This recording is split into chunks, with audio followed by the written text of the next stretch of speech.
Mr. President, I move that Parliament pass Bill number 88, also known as the budget, from 1st January 2026 to 31st December 2026.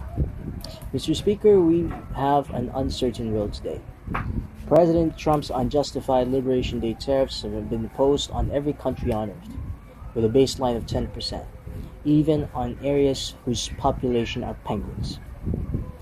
We have shown our response through Acts of Parliament 77 and 87, both dealing with this issue of trade. We've also made the free trade framework under Act of Parliament 87 and created more for our allies and friends in previous.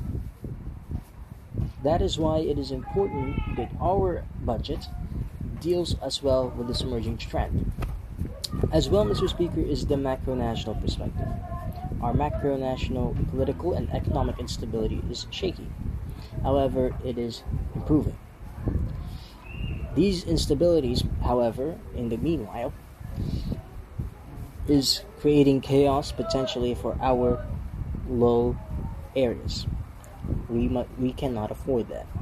We cannot afford having this situation in the current situation or the grand scheme of things as of the moment. We need the country to be strong.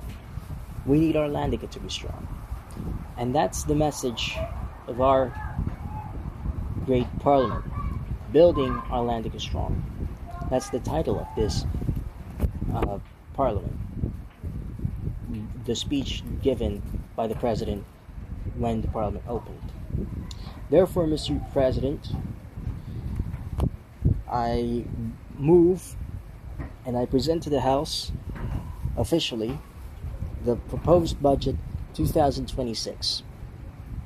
I shall dictate the figures in rotation. His Majesty's Office 5%, Parliament 12.5%, Supreme Court 2.5%, Home Affairs Ministry 15%, Defense Ministry 20%, Information Ministry 10%, Foreign Affairs Ministry 5%, Education Ministry 20%, and Treasury and Finance Ministry 10%. I shall explain these in a much later form. We've classified it into 4 different departments or ministries. Institutional departments have a combined 20%. Defense ministries have around 35%. That should be military defense ministries. Diplomatic ministries have around 15%. And the service ministries are now up to 30%. Now, the justification for these are simple. His Majesty wanted to reduce the budget for his office. We had proposed a larger budget before. We had cut it from 15 to 5%. At the same time, the Supreme Court is still emerging. There is still need for improvement, but it shouldn't have yet the grand scheme or the largest budget insofar. We don't have yet enough lexicons or enough cases to handle for it to consider or for a consideration for expansion of budgets. And I think all members will agree on that. When it comes to defense, the Defense Ministry has indicated a cut, a 20% cut. Actually, a half of the budget is cut, and we are ensuring that the cuts to the budget won't hurt. But it will help by creating smart policy. At the same time, the Home Affairs Ministry actually has expanded their capabilities under the policies.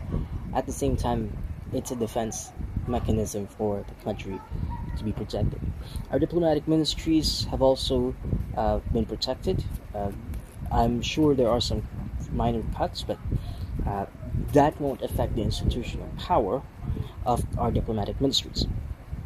As well, for our service ministries, they have actually been extended for this, especially for education and for the Treasury and Finance ministries. So, as I've said, institutional finance and defense spending have been cut as per the orders of His Majesty. Most of the new spending will be on areas like Treasury and Finance and education. As I've said, our goal is to keep the economy in our land strong. I hope Parliament approves this budget and that we can build our land economy strong. Thank you very much, Mr. President, and I beg to continue the debate.